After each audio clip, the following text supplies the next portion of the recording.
día tenga todo el auditorio que hoy nos acompaña desde Citnova Hidalgo y también desde Núcleo CTI a esta nueva sección de Coloquium. El día de hoy tenemos como invitado al doctor Víctor Marín. Bienvenido, doctor. Buenos días. Muy buenos días, muchas gracias por acompañarnos. Y bueno, él el día de hoy nos trae una presentación muy interesante. Como pueden ver, va a hablarnos de la microfluídica para estudios biotecnológicos en plantas. Antes de que demos inicio de lleno con la charla del doctor, invitamos a todos a que nos hagan llegar cualquier pregunta que les surja durante su presentación en la sección de comentarios de Facebook para que al final él nos pueda responder. También los invitamos a que compartan esta charla para que pueda llegar a más personas. Y también vamos a hablar un poquito de nuestro invitado del día de hoy. El doctor Víctor cuenta con estudios de ingeniería bioquímica por el Instituto Tecnológico de Mérida. Posee una maestría en ingeniería y física biomédicas por parte del CIMBESTAF Unidad Monterrey y un doctorado en biofísica en la Universidad Tecnológica de Delft en los Países Bajos. Tiene experiencia en el sector privado en la compañía Rickent y Wageningen y actualmente realiza un postdoctorado en el Centro de Investigación Científica de Yucatán en el Laboratorio de Epigenética de la Unidad de Biotecnología. Ha participado en diversos congresos nacionales e internacionales y posee publicaciones en revistas indexadas de alto impacto. Se especializó en el desarrollo de tecnologías para la investigación biotecnológica y biofísica de sistemas biológicos y cuenta con una formación multidisciplinaria en proyectos que involucran disciplinas como la física, química, bioquímica y biofísica. Y pues bueno, doctor, sin más por el momento, le cedemos los micrófonos. Muchas gracias, señorita. Déjame cerrar mi pantalla. Ahí está. Bueno, primero que nada, muchas gracias a Sinova por esta oportunidad y muchas gracias a todos ustedes por su tiempo. Hoy quiero platicarles sobre la microfluídica para estudios biotecnológicos en plantas. Durante esta charla vamos a englobar una pequeña introducción para tener los conceptos básicos para poder eh, sumergirnos en el mundo de la microfluídica. Vamos a ver algunos ejemplos de aplicaciones, vamos a ver fabricación, técnicas de fabricación de dispositivos microfluídicos. También vamos a abordar principalmente algunas de las aplicaciones que que han agarrado más auge en estos últimos años. Y por último, al final de la charla vamos a enfocar en las aplicaciones que se están usando día con día en el área de biotecnología de las plantas. Sin más, vamos a comenzar. Una de las cosas que quería platicarles es que el desarrollo de la tecnología tiene una tendencia hacia la miniaturización. Como ejemplo, podemos ver en el lado izquierdo un teléfono antiguo, ¿no? Todos, bueno, la mayoría de nosotros llegamos a ver alguna vez uno de estos teléfonos en casa. Y sus características, pues era un objeto voluminoso, era pesado y con una única función, que era el de permitir la llamada o permitir llamadas o pues la telecomunicación, ¿no? A distancias lejanas. Pero después del desarrollo tecnológico, a través de varios años, digamos unos 10 20 años, se ha buscado el incorporar distintas capacidades al mismo tiempo que reducir el volumen del dispositivo. Es decir, antes teníamos un dispositivo que lo que hacía era permitía llamadas y teníamos un dispositivo que nos permitía hacer videos y tenemos un dispositivo para hacer fotografías y tenemos otro dispositivo para grabar video. Pero gracias a la tecnología, hoy en día tenemos los que son los smartphones, son dispositivos más compactos el cual nos permiten hacer una serie de actividades en un único dispositivo. Es decir, en el smartphone o en tu teléfono, tú puedes tomar video, puedes leer papers, hacer videollamadas, leer texto, ir a internet. Y esta tendencia del desarrollo tecnológico hacia la miniaturización no únicamente se ve en el sector de las telecomunicaciones, sino que también lo podemos ver en otros dispositivos tecnológicos. Como ejemplo, si vemos debajo del teléfono grande, vemos un sistema el cual se encarga de estudiar un órgano humano, ¿sí? Le puse un parchecito de un corazón rojo porque estaba un poco agresiva la imagen, ¿no? Pero lo que podemos apreciar de esta imagen es que, pues, el sistema se ve bastante voluminoso, ¿no? Tiene que tener dispositivos que mantengan el órgano levantado, tiene una piscina para recircular el flujo, un montón de tuberías, tiene que permitir una zona que esté relativamente estéril. Realmente es un sistema voluminoso. A pesar de su función, llega a ser un poco complicada su manipulación, ¿no? Pero como usamos el mismo ejemplo en los smartphones, gracias al desarrollo tecnológico, se ha venido utilizando la tendencia de miniaturización de técnicas convencionales en sistemas portables. Como ejemplo, vemos en el otro lado de la diapositiva, vemos un dispositivo microfluídico. Este dispositivo microfluídico es conocido como órgano on a chip, organ on a chip.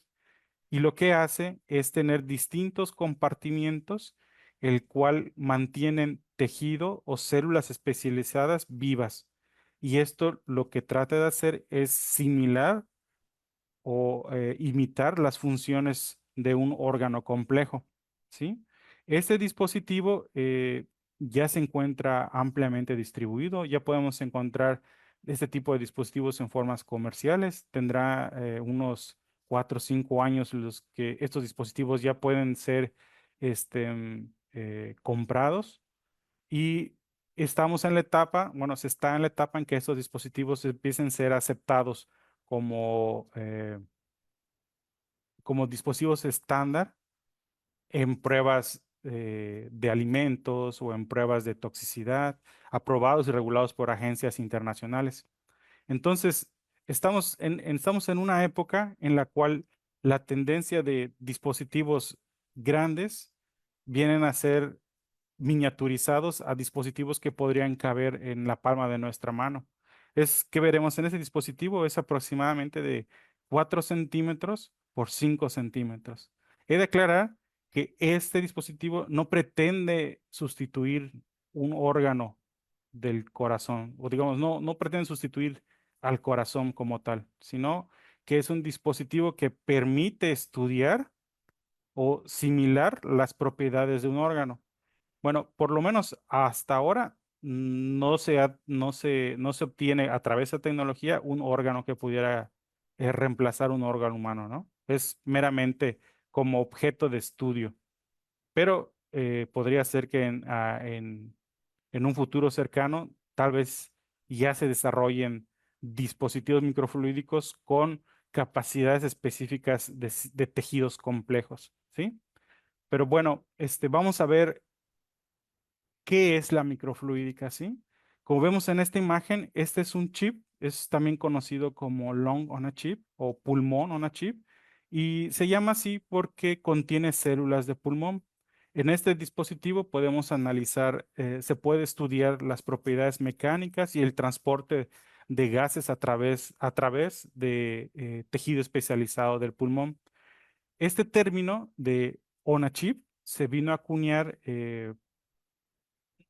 debido a que se buscaba que muchas técnicas de laboratorio estuvieran embebidas en un dispositivo de unos cuantos centímetros. Y la palabra más conocida o con la que se empezó esta tendencia fue conocida como Lab on a Chip, que buscaban tener distintas técnicas de laboratorio acopladas en el dispositivo. Aquí vemos la foto de George Whitesides, que fue uno de los pioneros en emplear un polímero. Más adelante vamos a ver cuál es la relevancia de este polímero, pero me gustaría compartirles algunas de las definiciones de este tema, ¿no? Eh, Primero que nada, la microfluídica es un área multidisciplinaria, es decir, requiere de ingeniería, requiere fundamentos como la física, la química, bioquímica, nanotecnología y biotecnología, ¿sí?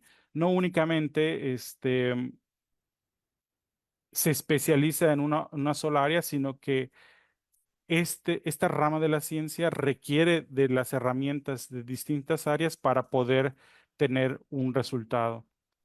Y se refiere microfluídica no únicamente al tamaño, sino que también a la manipulación de fluidos en espacios confinados a escala microscópica.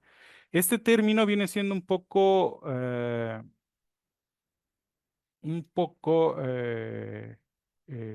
polémico, porque eh, el, el área, o es decir, el tamaño, restringe el nombre. Es decir, si estamos trabajando con volúmenes a escala, con tamaños a escala microscópicas, pues ya se considera microfluídica. Aunque estemos trabajando con volúmenes pequeños, pero el área del tamaño de los dispositivos, es decir, de los canales, ya es a escala de milímetros, pues se llamaría milifluídica, ¿no? Entonces, esta barrera entre la aplicación y el tamaño y las dimensiones de los dispositivos le asigna el nombre. En pocas palabras, si estamos trabajando con volúmenes muy pequeños, podemos llamar que es microfluídica, ¿sí? Y principalmente se trabaja con biofluidos. Es decir, no únicamente requerimos de la ingeniería para diseñar materiales que sean compatibles con compuestos orgánicos, o es decir, células vivas. También necesitamos conocimientos en física para poder determinar el comportamiento del fluido en canales microscópicos. ¿Por qué es importante esto? Porque a microescala los fluidos no se comportan de la misma manera a lo que se comportaría un fluido a volúmenes grandes, ¿sí? Otra cosa que es importante conocer es la compatibilidad entre el material y las células, ¿sí? Es por eso que es importante conocer aspectos de la bioquímica, es decir, los materiales tienen que ser inertes para poder ser compatibles con las células.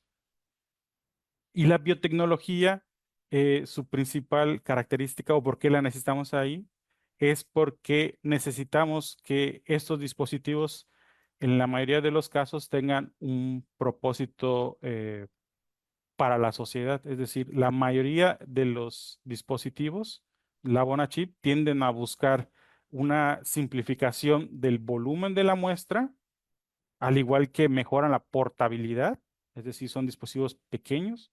En la mayoría de los casos, pero no en todos, son desechables. Y otra de las grandes ventajas es que pueden ser combinados fácilmente con otras técnicas, ¿sí? Es decir, son transparentes y se pueden combinar fácilmente con microscopía. Y al ser relativamente económicos, pueden ser combinados con electrodos y otras tecnologías. Bueno, de manera general, les voy a platicar de algunas de las aplicaciones, como les mencioné. Una de las aplicaciones más importantes que ha tenido la microfluídica es en el descubrimiento o en el encapsulamiento. Es decir, estos dispositivos pueden ser utilizados para encapsular distintos medicamentos y estos medicamentos estos encapsulamientos pueden ser utilizados para tratamientos ya sea de toxicidad, asimilación de alimentos o asimilación de medicamentos.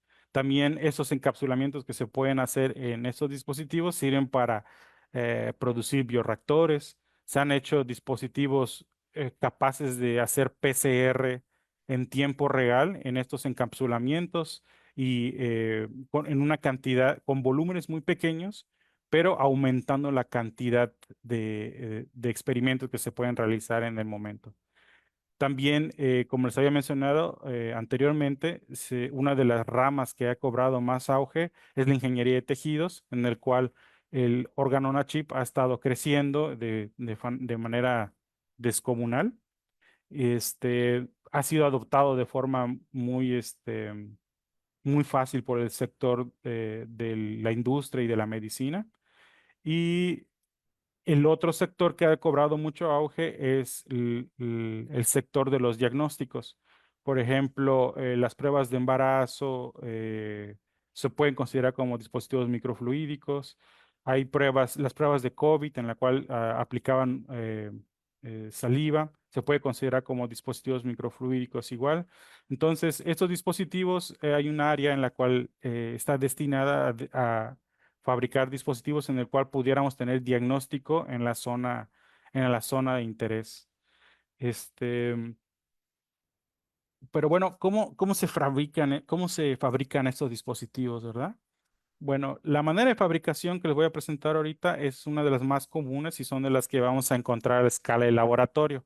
Lo que se busca es que estos dispositivos tiendan a ser económicos y pasen a la siguiente fase que podría ser una escala de producción mayor, ¿verdad?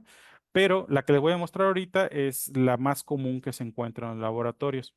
Para esto se requiere de utilizar litografía, que es una técnica que se emplea bastante en la fabricación de circuitos eléctricos. De hecho, la microfluídica tuvo auge gracias al desarrollo de las tecnologías de la microelectrónica. Bueno, ¿cómo funciona esto? Pues se requiere de una resina, como podemos ver en la parte superior, en el vaso precipitado con una sustancia amarilla. Se deposita esta resina, en este caso es el SU8. Esta resina es fotosensible. Se crea un film sobre la superficie a través de una herramienta que se conoce como spin coater. Ese spin coater crea una capa homogénea sobre la superficie, ¿sí? Y esta resina, al ser fotosensible, nosotros podemos imprimir patrones sobre esta resina. Es decir, y una de las partes más importantes es que requerimos de luz para poder polimerizar este material. Bueno, ¿y cómo se pasa el patrón? Pues lo que se hacen máscaras. Estas máscaras pueden ser de film, de polímeros o pueden ser máscaras de cuarzo. Estas máscaras tienen una sección con tinta de cromo que evita que la luz pase y tiene una sección donde está libre de pintura o de tinta. Entonces, la sección libre de pintura puede pasar la luz y al pasar la luz es como si estuviera proyectando una sombra sobre el polímero, ¿sí? Entonces, el patrón de esa sombra es impresa en el material fotosensible y el material que no se polimerizó puede ser revelado con un compuesto que puede remover lo polimerizado de lo no polimerizado. A ese paso obtenemos lo que se conoce como el dispositivo maestro, que es el patrón positivo de nuestro diseño, ¿sí? Entonces, esa es la mitad del proceso. Una vez que tenemos ese dispositivo, continúa con la etapa que se conoce como soft lithography. Y lo que consiste es en transferir este patrón, ¿sí? A un polímero eh, que puede ser, que puede transferir la información de esta geometría a este polímero. En este caso, y el más común que se emplea es conocido como PDMS, polidimitil siloxano, si no me equivoco, y es conocido también como Silgar 184. Y se toma este polímero porque es transparente, biocompatible, relativamente barato y se pueden incorporar electrodos. Bueno, pero ¿cómo funciona? Yo agarro mi PDMS, que es semilíquido a temperatura ambiente, lo vertimos sobre el maestro, es decir, este maestro tiene el relieve, tiene el patrón en un relieve. El PDMS cubre la superficie, polimerizamos el PDMS, es decir, se convierte completamente en sólido a temperaturas específicas y retiramos este polímero con el patrón negativo en la superficie, como vemos en la imagen, ¿sí? Y el último paso es sellar el dispositivo, es decir, el patrón, es decir, la copia negativa en el PDMS, le hace falta un piso. Este piso lo que va a hacer es sellar los canales, ¿sí? Por lo general se utiliza vidrio, pero puede ser también copias de PDMS, ¿sí? Hay distintos materiales que se pueden aplicar para fabricación de dispositivos, pero en pocas palabras se puede englobar su fabricación en cuatro etapas. El diseño, es decir, tú tienes que escoger la aplicación porque no es lo mismo manejar fluidos, biofluidos, es decir, eh, agua o compuestos solubles o compuestos eh, recolectados de la sangre o células, que manejar fluidos como solventes, como podría ser cloroformo, etanol, aceite mineral. Entonces, la aplicación es muy importante. La aplicación también te va a indicar la propiedad de transparencia del material. Una vez que has identificado tu aplicación, tienes que, en base a esto, determinar el material. El PDMS, ese es el polímero más usado, pero hay otros materiales. Puede ser vidrio. En el vidrio tú puedes hacer etching, que es decir, desgastar el material en el vidrio y luego cerrarlo con otra lámina de vidrio. Puedes utilizar PMMA o acrílico. Puedes utilizar distintos tipos de resinas fotosensibles. Entonces, creo que el principal requisito de este es que sea transparente y que, dependiendo de tu aplicación, el material sea resistente a la solución. Antes de, Como siguiente paso, antes de llegar a la fabricación, tenemos simulaciones. Antes de crear el dispositivo, podemos simular fácilmente, bueno, podemos simular el dispositivo en programas comerciales como COMSOL antes de llegar a la etapa de fabricación. Eh, a pesar que algunos dispositivos pueden ser sencillos, hay otros, por otro lado, que la simulación tiende a ser bastante complicada y puede ser muy acertada, pero al final la experimentación es la que nos va a dar lo más cercano a lo que vamos a obtener, ¿sí? ¿Qué quiero decir con esto? Que hay veces que uno no espera que, por ejemplo, el mayor enemigo de la microfluídica son las burbujas. Uno no espera que haya sitios donde se pueda atrapar una burbuja, pero se han desarrollado una infinidad de estrategias para evitar el atrapamiento de burbujas en estos dispositivos. Bueno, como les platicaba, el molde maestro, eh, n- la litografía dura, no, el hard lithography no es la única técnica que se emplea, sino que también podemos hacer maestros a través de grabado con láser o con taladros incorporados a un CNC. Este, n- cada una de estas tecnologías tiene una ventaja y una desventaja. Y por hoy, debido al tiempo, pues el objetivo es únicamente transmitir esta información, ¿no? Hay mucha información referente a este tema en Internet. Por último, la replicación, como les platicaba, no únicamente es restringida al PDMS. Podemos utilizar microimpresión, es decir, es una técnica en la cual por presión mecánica se puede transferir el patrón a un polímero relativamente suave. Se pueden utilizar dispositivos microfluídicos hechos de papel.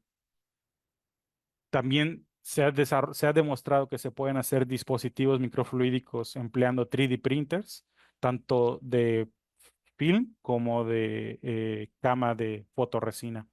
Y como les mencioné anteriormente, pues hay otros polímeros más aceptados, ¿no? Como el PMMA, acrílico, vidrio y SU8, otras resinas que pueden ser, que están bastante reportadas. El último paso, que es la inspección, pero es también bastante importante, es cómo se sellan los canales, ¿sí? Hay bastantes técnicas y hoy les voy a platicar tres que son las más eficientes o las que ofrecen mejores resultados, que son el tratamiento con plasma, ¿sí? Es decir, para poder cerrar los canales se requiere que las dos paredes puedan sellarse, porque el dispositivo va a estar bajo presiones altas. Entonces es importante que el sellado sea un sellado permanente y esto se logra a través de un tratamiento de plasma. También se puede lograr a través de la descarga de corona, que lo que hace es crear radicales libres en la superficie y crear un enlace permanente entre dos polímeros. Sin embargo, tiene sus restricciones a ciertos polímeros, ¿no? Y hay tratamientos químicos con solventes. Todos estos, en mi opinión, este es el paso más crucial, que sería el cerrado del dispositivo, ya que requiere de equipo para poder hacer este cerrado. Bueno, esto fue la mitad de la plática. En pocas palabras, eso fue aplicaciones de la microfluídica y qué es la microfluídica y de cómo se hacen estos dispositivos. Y ahorita lo que quiero es introducirlos a las tecnologías que se aplican en el mundo de las plantas, en la biotecnología de las plantas. Lo que estamos viendo aquí en las imágenes, estamos viendo un sistema in vitro, ¿sí? Donde hay una plántula creciendo en este contenedor. ¿Qué podemos observar de esto? Que es un contenedor transparente, es económico, es esterilizable y aparte permite la permeación de gas relativamente en la tapa, ¿sí? No está cerrado herméticamente. Otra cosa que podemos observar es que tiene una solución translúcida en la parte de abajo, que es una matriz de agar o agarosa que permite permear los nutrientes a la planta. En pocas palabras, este vendría siendo un sistema in vitro para cultivar plántulas. Lo que se busca aquí es que sea accesible, que sea reutilizable, que se pueda esterilizar y que tenga suficiente espacio para poder albergar el sistema biológico, que en este caso es una planta. Y como les había platicado anteriormente, el desarrollo tecnológico ha llegado al área de la biotecnología en plantas y tiende a miniaturizar estos sistemas. Uno de los inconvenientes de este sistema in vitro es que ocupa demasiado espacio, ¿sí? Como podemos ver, para obtener el estudio de cada plántula requiere de un volumen considerable de muestra y aparte cada una de las plántulas o- ocupa un espacio en el laboratorio, por decirlo así, ¿no? Entonces, si se pudiera encontrar una miniaturización de estos estudios, pues habría una ventaja incremental, ¿verdad? Entonces, lo que vamos a ver ahora, vamos a ver un ejemplo de algunas aplicaciones en biotecnología de planta o qué es lo que la microfluídica puede aportar a la biotecnología de plantas. Como podemos ver aquí, este es uno de los dispositivos más famosos. Su aparición fue alrededor del 2018. Podría decir que es relativamente de reciente aparición. Este dispositivo se conoce como Root on a Chip y lo que hace o lo que pretende es tener plántulas en crecimiento, pero te permite analizar el crecimiento de las raíces en un sistema de mayor control, ¿sí? Como podemos ver en la imagen de la derecha, ¿en qué consiste? Consiste en una punta de pipeta en la cual se deposita una semilla. Esta semilla germina, es decir, crece. Las partes de las hojas pueden desarrollarse libres en la parte superior, pero el sistema de raíces crece hacia abajo hasta llegar a un sistema de microcanales. Estos sistemas de microcanales, ahí es donde empieza el trabajo de la microfluídica. ¿Por qué? Porque aquí nosotros perdón, en esta circunstancia se puede controlar de manera precisa la cantidad de nutrientes en un sistema en un sistema confinado, el cual permite la visualización en tiempo real, ¿sí? Es decir, no necesitamos mover nuestra planta, terminar el experimento para poder observar el crecimiento de la raíz. Como podemos ver en el diagrama, hay flujo continuo mientras hay un objetivo de microscopio observándolo abajo. Entonces aquí hay tres características importantes. Se redujo la cantidad de la muestra, permitió múltiples plantas creciendo en un mismo dispositivo y con un mayor control de nutrientes y de flujo, mientras se puede hacer observación en tiempo real combinado con microscopía. Puede ser microscopía de campo claro o microscopía de fluorescencia, por ejemplo. Aquí podemos ver un diseño de este dispositivo en forma transversal, es decir, la plántula está creciendo en la punta de la pipeta, mientras que las raíces crecen en ese sistema confinado y tenemos el objetivo. Todo esto está encerrado en un contenedor más grande para permitir la esterilidad de la planta, ¿sí? Y la misma seguridad de esta. ¿Qué podemos analizar con esto? Bueno, digamos que quisiéramos determinar la influencia de los nutrientes con el crecimiento o la velocidad de crecimiento de la raíz. Lo que podemos observar aquí ahora, esta es una raíz y este es un canal microfluídico donde los triángulos son barreras de confinamiento. Y en cada sección de los laterales de los triángulos tenemos flujos con distintas concentraciones de nutrientes o de distintos nutrientes para generar no un gradiente, pero sí una diferencia de nutriente, ¿no? Con esto, qué se busca lograr? Es poder caracterizar la afinidad del crecimiento de la raíz. Como podemos ver en la última imagen, la raíz principal sigue su trayectoria, sin embargo, mostró una afinidad hacia uno de los nutrientes al desarrollar túbulos en esa dirección. Y estos no se tuvo que destruir la planta para poder ser analizado. Entonces es una gran ventaja poder hacer estudios en tiempo real mientras el espécimen continúa este, sin daños.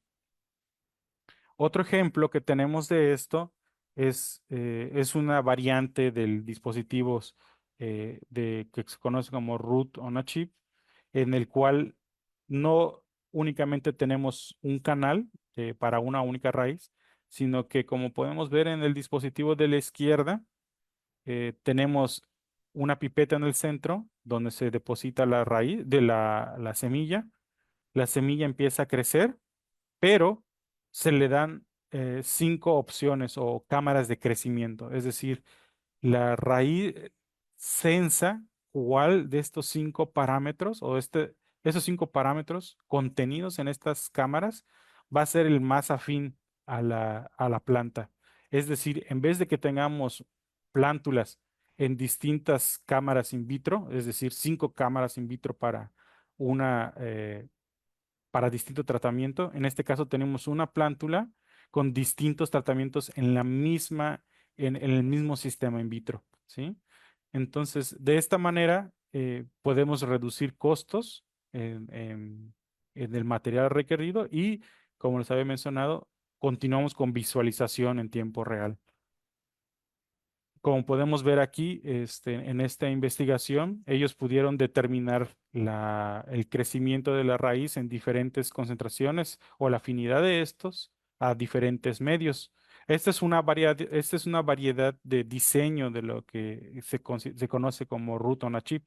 Hay otros diseños que también son conocidos como array on a chip, el cual son variantes parecidas a esta, pero en el principio se basa en la misma idea, ¿no? La plántula crece de forma vertical en la parte superior, mientras las raíces crecen en canales confinados para su visualización y control de nutrientes.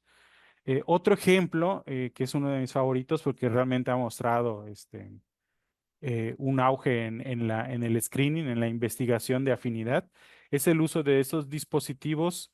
Es realmente sencillo, si se dan cuenta, son una entrada, 2 salidas, ¿sí? Y están interconectados por una T. Pero ¿cuál es la muestra aquí? La muestra aquí ya no es una plántula como tal, sino que es una célula reproductiva de las plantas, en este caso es el polen. Entonces, eso es muy importante en el sector agrícola porque podemos medir la afinidad de distintos compuestos u hormonas que promuevan la germinación, ¿sí? Entonces, ¿cómo funciona ese dispositivo? Es realmente sencillo. En el inlet se pone una partícula de polen y en los reservorios se pueden poner, en este caso, se ponen únicamente dos.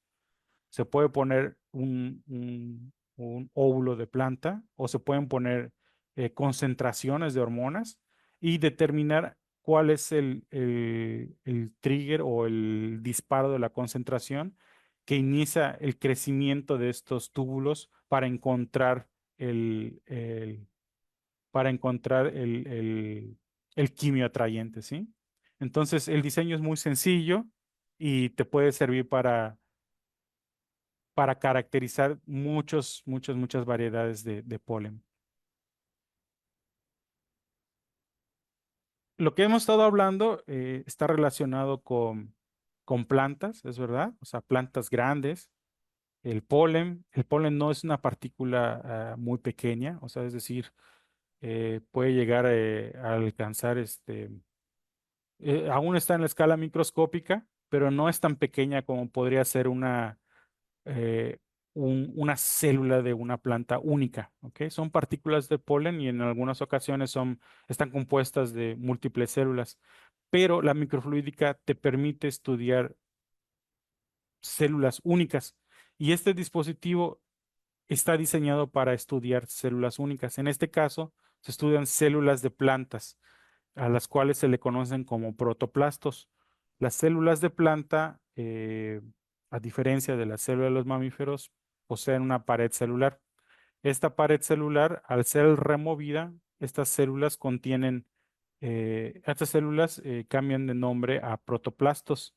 Entonces, ¿cómo funciona este dispositivo? Este dispositivo tiene una entrada en la cual entran estas células tratadas de planta, es decir, se ven circulares, no tienen protoplasto, por lo tanto no tienen una estructura rígida, ¿sí? Entonces van avanzando a través del microcanal hasta llegar a un punto en el que son atrapadas por estas pequeñas coronitas. En estas coronitas nosotros las tenemos inmovilizadas. ¿Y qué podemos hacer con esto? Pues hay un montón de aplicaciones para esto. Podemos cambiar el medio, podemos estimularlas para que desarrollen su pared celular, se puede estudiar en tiempo real con microscopía de fluorescencia, se puede estudiar la reagrupación de microtúbulos o filamentos de actina, se puede estudiar la división celular, como lo tenemos en la imagen de abajo, donde en un principio se había atrapado a una célula y ahora ya se ha dividido después de un tiempo. Entonces, para estudios de célula única, tenemos estos tipos de dispositivos que podríamos considerarlo como microtrampas, ¿no? Entonces, esta es una de las versiones de dispositivos que nos permiten estudiar células de planta, pero a la escala de célula única. Tenemos otro ejemplo que les había platicado del encapsulamiento. Y en este caso, el encapsulamiento se lleva a través de la fabricación de microgotas. Lo que vemos en la izquierda es una imagen de una compañía que se llama Fluvigen, que ya vende estos dispositivos para hacer encapsulamientos. ¿Cómo funciona el encapsulamiento? Bueno, pues se requieren de dos compuestos, dos compuestos invisibles, es decir, por lo general, agua y aceite mineral. Entonces, tú puedes tener combinaciones de droplets, de gotas solubles, gotas de agua inmersas en aceite o viceversa, gotas de aceite inmersas en agua. En la mayoría de los propósitos que están relacionados con biopartículas, se busca que el interior de la gota esté contenido el agua, ¿no? El buffer o la sustancia que va a mantener viva al sistema biológico. Lo que vemos en el video, en el GIFT, es cómo funciona. Es el principio más básico, es una construcción en T.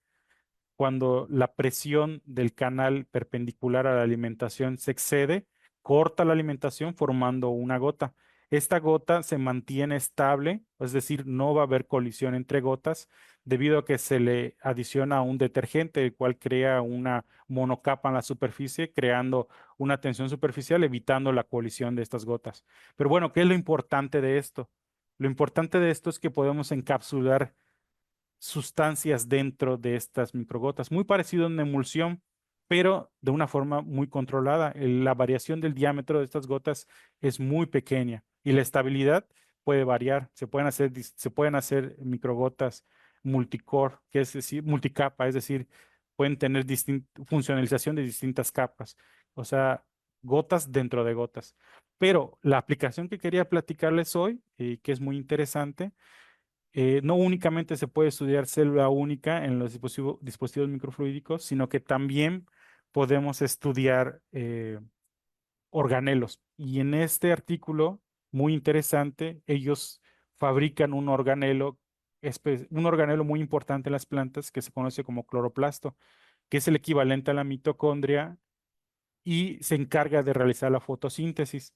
Entonces, estas personas lo que hacen es encapsular eh, pequeñas estructuras contenidas dentro del cloroplasto que se conocen como tilacoides y de una manera más controlada crear un sistema o un arreglo de distintas concentraciones de tilacoides para ver si se puede reconstruir un modelo de cloroplasto en el cual se tenga un mayor control, para ver si ellos analizaron el efecto de la concentración de ciertos reactivos alrededor de los tilacoides para ver si podían realizar la fotosíntesis o mejor dicho o mejor dicho de otra manera, la fijación del CO2.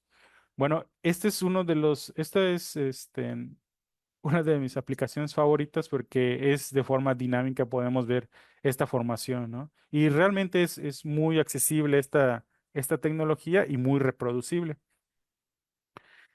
Por el momento quisiera darle muchas gracias por su atención y esta es la foto del grupo donde estoy haciendo mi postdoctorado. Es el grupo de la doctora Clelia en el CICI, el Centro de Investigaciones Científicas de Yucatán, en la unidad de biotecnología, en el laboratorio de epigenética. Y quisiera agradecer a mis compañeros y a todos ustedes por estar este momento. Estaría muy contento si pudiera escuchar preguntas. Muchas gracias. Doctor, al contrario, muchas gracias por su presentación, por mostrarnos estos métodos, también las aplicaciones. Y pues bueno, a los que nos están viendo en este espacio, les invitamos a que nos hagan llegar sus preguntas al respecto sobre la charla del doctor. Pero mientras, cuéntenos, doctor, ¿cuáles han sido eh, pues algunos obstáculos en su carrera? Porque ya vimos que estos métodos pues pueden utilizarse a veces en laboratorios específicos y todo esto. En ese aspecto, ¿cuáles son los obstáculos que se ha enfrentado al estudiar em, pues esta materia multidisciplinaria? Sí, muchas gracias por la pregunta. Fíjate que son varios, ¿no? No los veo como obstáculos, pero han sido como retos. El principal reto es trabajar en un entorno multidisciplinario, ¿verdad? Entonces, hay que buscar el trabajar en un entorno multidisciplinario busca la coalición de distintas áreas, ¿sí? El entendimiento entre distintos campos. Y es importante porque la unión de distintas áreas arroja nuevos resultados. Entonces, muchas veces no es lo mismo observarlo desde un punto de vista físico, a un punto de vista ingenieril, a un punto de vista biológico, ¿verdad? Pero vale la pena el sacrificio, ¿sí? Ese es uno de los retos que he encontrado, pero ha sido muy grande ha sido muy satisfactorio el esfuerzo y el resultado.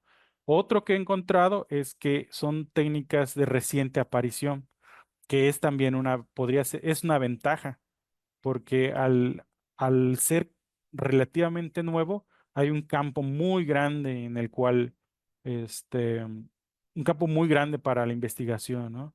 O sea, les platiqué ahorita de la tendencia de lo grande a lo pequeño, y ese solo es una de las opciones de la microfluídica, es decir, uno puede buscar, bueno, ¿cómo es un citómetro, no? Bueno, el citómetro se puede miniaturizar y esa es una tendencia, pero la microfluídica no únicamente busca eso, sino que busca facilitar nuevas oportunidades al incorporar otras tecnologías. Es decir, lo que antes no podrías observar en un microscopio, la microfluídica te lo permite. Es decir, si pones una planta a crecer en un dispositivo microfluídico, ahora puedes observar el crecimiento de la raíz porque el dispositivo es transparente y te lo mantiene en un sistema confinado con control. Entonces, es una de las posibilidades, te abre un nuevo horizonte para poder investigar, ¿sí? Entonces, estas serían las dos primeras y creo que la otra, bien relacionado con la novedad, es un poco complicado he encontrado un poco de resistencia al adoptar algo que es nuevo, ¿no? Así de, no es que es nuevo y quién sabe si va a funcionar, pero realmente en mi experiencia, en poquita experiencia que he tenido en este campo, en el sector privado en Europa, es un área en la cual ya las compañías, por ejemplo, de medicina están tomando, porque lo que le había platicado es que los sistemas in vitro y que son polémicos, por decir así, aquellos que requieren modelos animales para tratamiento de drogas, pues están buscando alternativas que no sean tan crueles. Y en este caso cae la microfluídica porque crea modelos animales de tejido complejos, es decir, varios tejidos dentro de un dispositivo. Entonces, definitivamente esto es algo que está llegando y va a llegar, pero pues hay que esperar un poquito. Claro que sí, doctor. Bueno, pues y ya para terminar, algo que le quisiera decir a los que nos están viendo para que ellos también se adentraran en este mundo de la investigación.